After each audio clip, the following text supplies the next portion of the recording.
John Bailey, the cinematographer on Ordinary People, Groundhog Day, As Good as It Gets, and dozens of other notable films, who endured 2 stressful terms as president of the Academy of Motion Picture Arts and Sciences, died Friday. He was 81.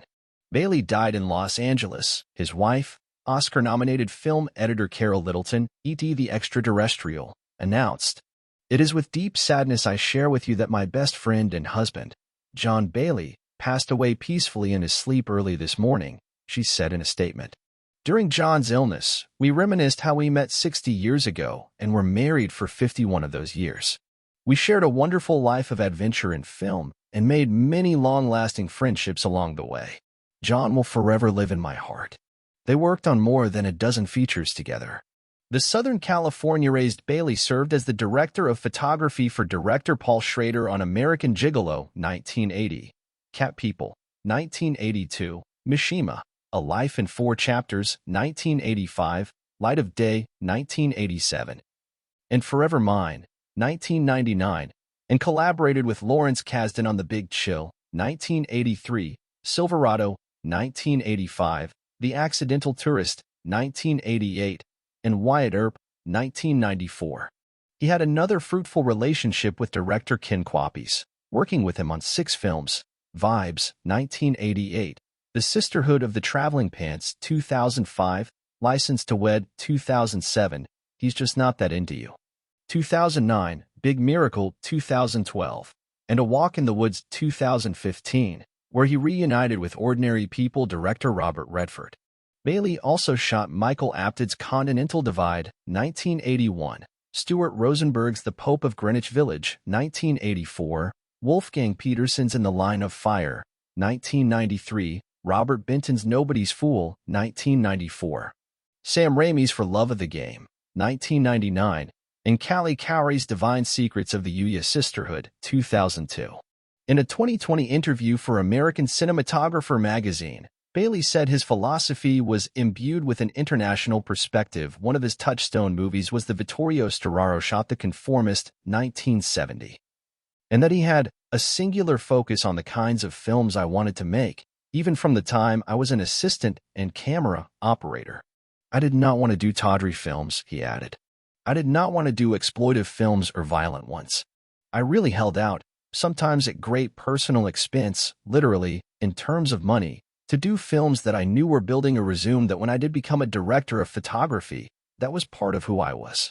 A member of the American Society of Cinematographers since 1985, he received a Lifetime Achievement Award from the group in 2015. Bailey also was a longtime board member at the Academy when he followed Cheryl Boone Isaacs as AMPA's president in August 2017, becoming the only one to come from the cinematography branch. He won re-election the next summer before being succeeded by David Rubin in August 2019.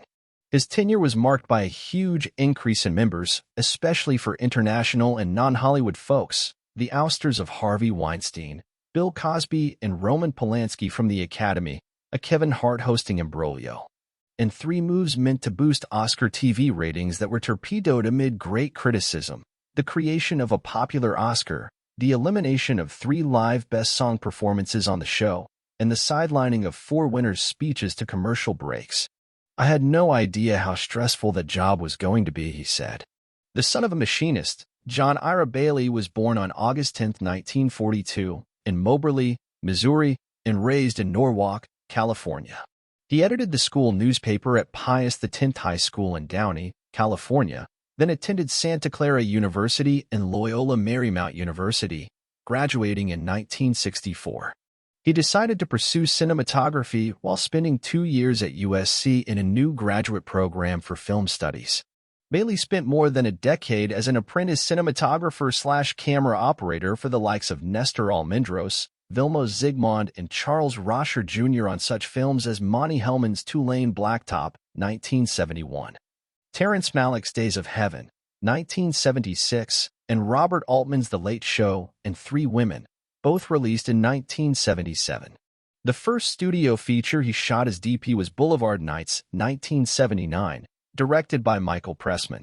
Bailey broke through when 2 films he worked on back-to-back, The Stylish Neo-Noir American Gigolo, just the 3rd film that Schrader directed, and the restrained Oscar Best Picture winner Ordinary People, Redford's directorial debut, were released within 7 months of each other in 1980. Boulevard Nights producer Tony Bill had recommended Bailey to Redford. Not that many first-time directors back then would have hired an inexperienced cinematographer, Bailey said in 2015 on an ASC podcast, but Redford certainly had the experience and the confidence from his years as an actor to do that.